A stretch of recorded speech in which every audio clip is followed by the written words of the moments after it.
To read and listen to more, please visit satyaish.net/audio. That's satyaish.net/audio.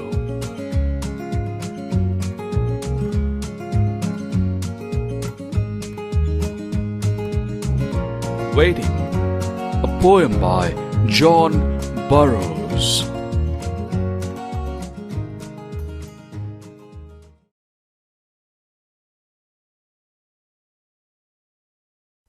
There are two ideas highlighted in this poem. One, that by doing good, good things come to us. As we sow, so shall we reap. Or karma, the law of karma, as they say. What happens to us has its womb in our past actions. If we do good, we can expect good. If we do bad, we must expect bad. Now, someone hearing this might say, look, this sounds all nice and cozy to hear, but just take a look at the real world. Those that do bad go scot-free, and the good ones tend to suffer. Then to you, my friend, I say, look deeper. There's something else afoot. Something that doesn't meet the eye. Fruits are born in the mind. It's not what happens outside. Good begets bliss, bad terror. Those that do bad, they live in mortal terror. It's not even fear. They live in terror every second of their lives. They might appear to be comfortable. They might have all kinds of luxuries. They might appear to lead very pleasant lives. You might even hear them joking and laughing occasionally, but they're never at rest. Their minds are in an unimaginable turmoil. And the fruits don't end there. They will also materialize as external circumstances at some point in time. But just the beginning, at the very beginning, this is what happens. It starts to happen in their mind. But those that do good, and do good, and do good, and do good, so much that it just is never enough for them, and they continue and keep on continuing to do good, they live in bliss. They may have little, but there is a quiet tenor to their lives, a certitude, a quietude, a gentle assurance, a security that is internal, a sweetness, a cheerfulness. They are ever cheerful. This quiet tenor is also expressed in the second paragraph of this poem, when the poet says, I stay my haste, I make delays, for what avails this eager pace? Why is everybody running around? Where to? What are you going to get? Where are you off to? The good doer's mind has this sweet poise. It's not running about anywhere. And once again, the fruits of actions, don't be disappointed. They're not just internal. They're not just there, and you don't have to get disappointed in the fact or assume that I'm saying that that's all that it is. That these people who seem who do bad and seem to flourish will keep on flourishing, and it's just that they live in fear, and that's about it. No, no, no, no, no, no. That's just the very start of it. Things come about in full circle in their own time. So that's the thing the poet says when he says, I rave no more against time or fate, for lo, my own shall come to me, in the first paragraph. And the whole of the fourth paragraph when he says, what matter if I stand alone? I mean, who cares if I'm all alone? I wait with joy the coming years. I'm not afraid of anything. I know I've planted good, so I wait with joy. My heart shall reap where it hath sown, and garner up its fruit of tears. And fruit of tears doesn't really mean that he's saying that he's going to get bad stuff. He's saying, whatever I've done, I will get that. And I know that I've done a lot of good, and so I gladly wait.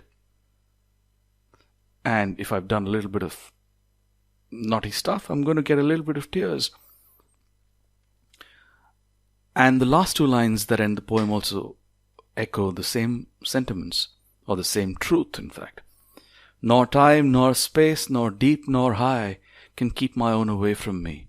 Nothing can keep me from getting what is due to me.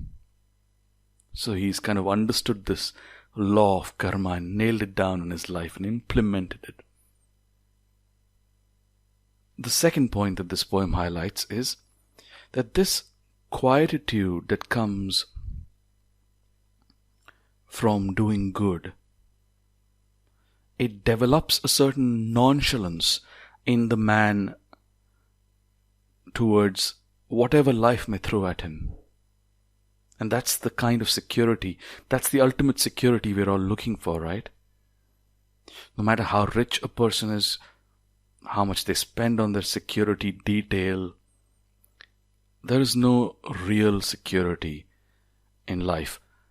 And it's only by doing good that we develop and cultivate, we can cultivate this ultimate real security that's internal. So by continuously doing good, a quiet strength, a mental fortitude is developed, which can prevail, protect, and preserve us against the vicissitudes of life.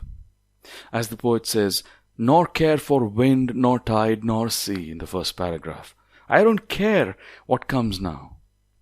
He's firmly grounded now. He's firmly rooted. Because he has developed, he has been able to develop that nonchalance, that who cares attitude towards whatever life throws. Here, wind, tide, sea are all metaphors for the vicissitudes of life. And then in the third paragraph he says, no wind can drive my bark astray. Now nothing can lead me astray. I'm completely grounded in this philosophy. So this is the fruit of a mind that dwells on good. See, first one thinks good thoughts, and then only he does good. Only someone who thinks good ends up doing good. You cannot be thinking rubbish and then suddenly go out and do good stuff. So first, one thinks good thoughts. His mind dwells on good. The fruit of that good thoughts is good actions that the person then is automatically motivated to do. Or you can say that these good actions automatically get expressed through him because of the purity of his mind. And then these good actions bring about as their fruit even more purity of mind, poise, tranquility, and a cheerfulness of mind. And they establish that mind firmly, they root it in even greater good. And that man has then more good thoughts, more quietude, more quietness, a sweetness about his life, a calm pace. No troubles, no sorrows can affect this man. And also, those good deeds also bring about external fruits in terms of great blessings that are to come in their own time. And that is why he says, And what is mine shall know my face, in the second paragraph. And then again he says, so flows the good with equal law unto the soul of pure delight. And again in the fourth paragraph he says, I wait with joy the coming years. My heart shall reap where it hath sown, and garner up its fruit of tears. And again in the last paragraph he ends it with, nor time, nor space, nor deep, nor high can keep my own away from me.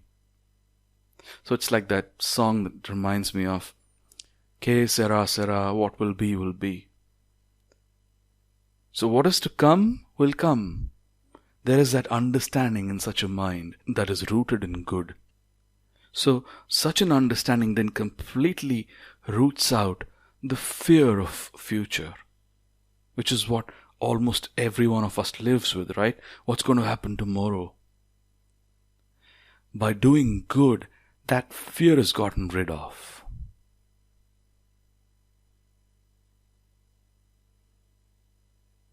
Now, the poem.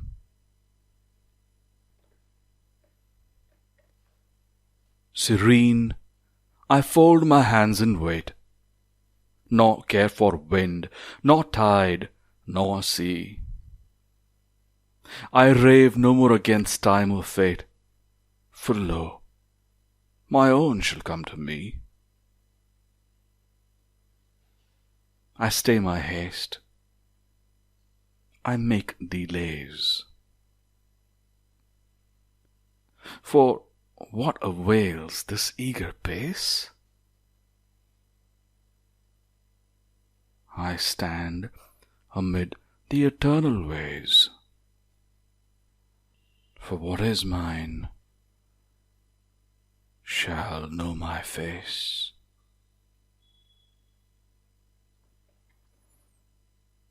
Asleep, awake, by night or day, the friends I seek are seeking me. No wind can drive my bark astray, nor change the tide of destiny. What matter if I stand alone? I wait with joy the coming years. My heart shall reap where it hath sown, and garner up its fruit of tears. The waters know their own, and draw the brook that springs in yonder height. So flows the good with equal law unto the soul of pure delight. The stars come nightly to the sky, the tidal wave unto the sea. Nor time, nor space, nor deep, nor high can keep my own away from me.